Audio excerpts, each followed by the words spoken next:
తగ్గించాలి. పెంచిన ఎరువుల ధరల్ని వెంటనే తగ్గించాలి. రైతులకు నష్టం కలిగే విధంగా పెంచిన ఎరువుల ధరల్ని వెంటనే తగ్గించాలి. ఖరీఫ్ సీజన్ కు ముందే పెంచిన ఎరువుల ధరల్ని వెంటనే తగ్గించాలి. రైతుల పైన భారం వేసేటటువంటి ఎరువుల ధరల్ని వెంటనే తగ్గించాలి. ఖరీఫ్ సీజన్ లో రైతాంగం పైన మోయలేని భారం వేసే ఖరీఫ్ సీజన్ లో వేసే ధరల్ని వెంటనే తగ్గించాలి. ఎరువుల ధరల్ని వెంటనే తగ్గించాలి. పెంచిన ఎరువుల ధరల్ని వెంటనే తగ్గించాలి. పెంచిన ఎరువుల ధరల్ని వెంటనే తగ్గించాలి. నిరసనగా రైతాంగంపై భారం మోపుతున్న దానికి నిరసనగా ఈరోజు మేము ప్రెస్ మీటింగ్ని ఏర్పాటు చేసినాము.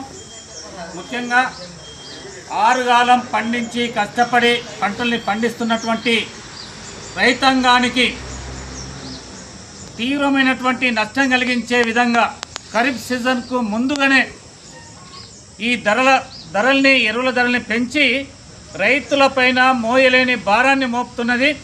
దీన్ని నిరసిస్తూ అంటే ప్రభుత్వం వెంటనే తగిన చర్యలు తీసుకోవాలని ఎరువుల కంపెనీల పరిశ్రమల వాళ్ళు ఈరోజు 70 రూపాయల నుండి 370 రూపాయల వరకు ధరల్ని విపరీతమైనటువంటి ధరల్ని పెంచేసి విపరీతమైనటువంటి భారాన్ని మోపుతున్నారు.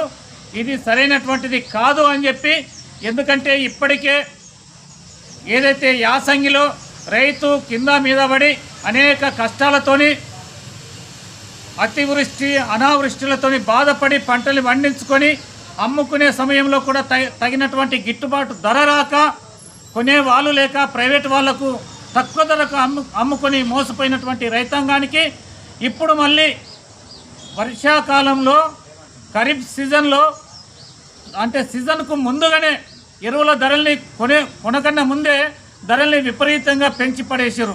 ఈ ధరల మూలంగా రైతాంగానికి మోయలేని భారం, ముఖ్యంగా పేద రైతులకు, చిన్న సన్నకారు రైతాంగానికి అంటే కొంతమంది పెద్దవాళ్ళు కొని దగ్గర పెట్టుకుంటారు, కానీ పేద రైతులకు ఇప్పటికి చాలా నష్టం జరుగుతుంది. ఈ పెరిగిన ధరల్ని ఈ రైతాంగం పైన భారం పడకుండా చూడాలని చెప్పి మేము ప్రభుత్వానికి తెలియజేస్తున్నాం.